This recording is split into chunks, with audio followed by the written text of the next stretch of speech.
오늘 우리가 함께 볼 하나님의 말씀은 마태복음 18장 4절부터 7절까지 말씀입니다. 마태복음 18장 4절부터 7절입니다. 그러므로 누구든지 이 어린아이와 같이 자기를 낮추는 사람이 천국에서 큰 자니라. 또 누구든지 내 이름으로 이런 어린아이 하나를 영접하면 곧 나를 영접함이니 누구든지 나를 믿는 이 작은 자 중 하나를 실족하게 하면 차라리 연자맷돌이 그 목에 달려서 깊은 바다에 빠뜨려지는 것이 나으니라. 실족하게 하는 일들이 있으므로 말미암아 세상에 화가 있도다. 실족하게 하는 일이 없을 수는 없으나 실족하게 하는 그 사람에게는 화가 있도다. 아멘. 자녀를 키워보신 분은 다 아시겠지만 어린 자녀를 키우는 일이 즐겁고 행복하고 쉽지만은 않습니다. 물론 그 아이들이 귀엽고 사랑스럽고 순수하기는 하지만 다른 한편으로는 아주 고집스럽고 자기 욕심을 감추지 않고 드러내며 통제가 안 될 때가 더 많습니다.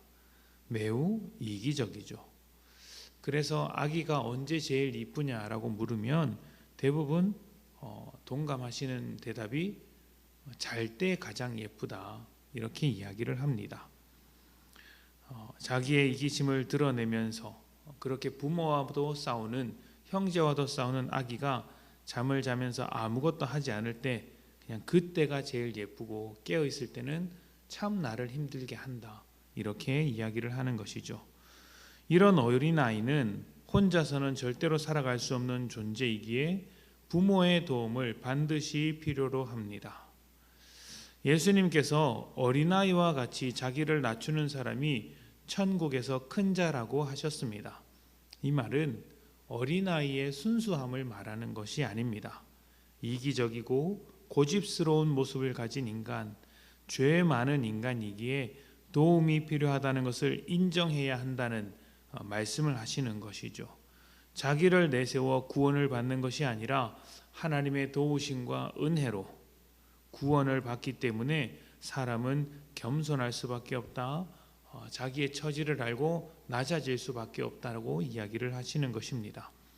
구원의 출발점이 스스로 죄인인 것을 인정하고 회개하는 것이듯 또 하나님의 도우심이 필요하다는 존재의 그런 겸손이, 자기 존재에 대한 겸손이 천국의 사람에게 필요하다는 이야기인 것이죠.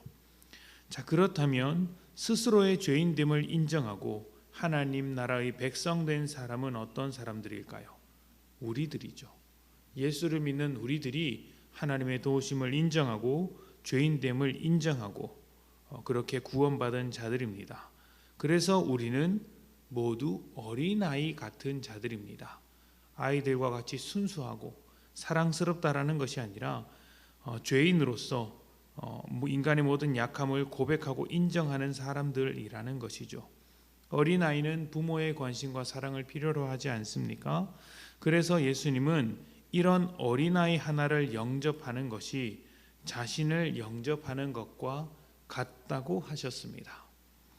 이 말은 우리보다 작은 자, 약한 자를 섬겨야 한다는 말씀으로 받아들일 수도 있지만 또 다른 말씀으로는 세상에 대한 예수님의 메시지로 여겨질 수 있습니다. 이게 무슨 말이냐면 어린아이와 같은 자는 예수를 믿는 사람들이고 예수를 믿는 자를 영접하는 사람은 예수님을 영접하는 것과 같다는 이야기를 하고 있는 것이죠.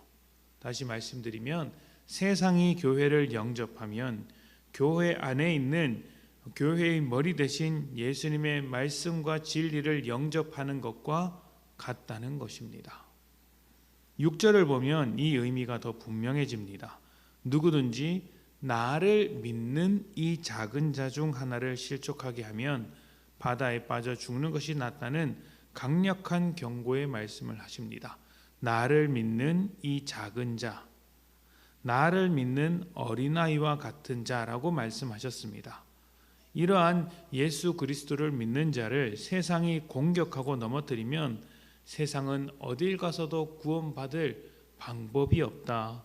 그래서 바다에서 빠져 죽는 것이 그 삶을 이어가는 것보다 훨씬 더 낫다라고 강력하게 경고하시는 것이죠. 그런데 이 말은 너무 당연한 말입니다. 예수를 따르는 공동체가 교회인데 교회를 밀어내면 예수님께서 가져오신 구원, 십자가의 구원을 어디서 찾아낼 수 있겠습니까? 7절에는 이렇게도 이야기합니다. 실족하게 하는 일이 없을 수는 없지만 실족하는 일이 반드시 있겠지만 실족하게 만드는 그 사람은 화가 임한다. 여기서 화라는 것은 세상에 대한 하나님의 분노로서의 개념인데 자주 등장하는 말이죠. 복음을 담고 있는 교회를 세상이 실족하게 하면 결국 그 결과는 고스란히 세상이 당하게 될 것이라는 말씀입니다.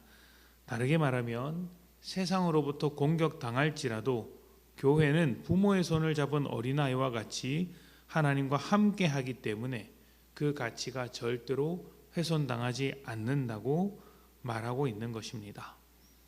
중요한 것은 우리가 아무리 능력 없는 어린아이와 같다 할지라도 그런 어린아이됨을 인정하고 하나님 곁에서 또 주님 곁에서 딱 붙어서 살아갈 때 하나님의 능력과 하나님의 은혜가 우리를 채워서 세상 속에서도 우리를 보호하실 거라는 것입니다. 세상을 구원할 힘이 우리에게만 있습니다. 우리가 세상을 구원하는 것이 아니라 주님께서 세상을 구원하시기에 세상을 구원할 힘이 주님과 동행하는 우리에게만 있는 것이죠. 세상이 우리를 넘어뜨리려 할 때에도 당당히 서서 세상을 향해 두 팔 벌려야 할 이유가 바로 여기에 있습니다. 우리가 아니고서는 세상은 구원받지 못하기 때문이죠. 우리를 영접해야 할 세상에게 우리를 내어주는 것입니다.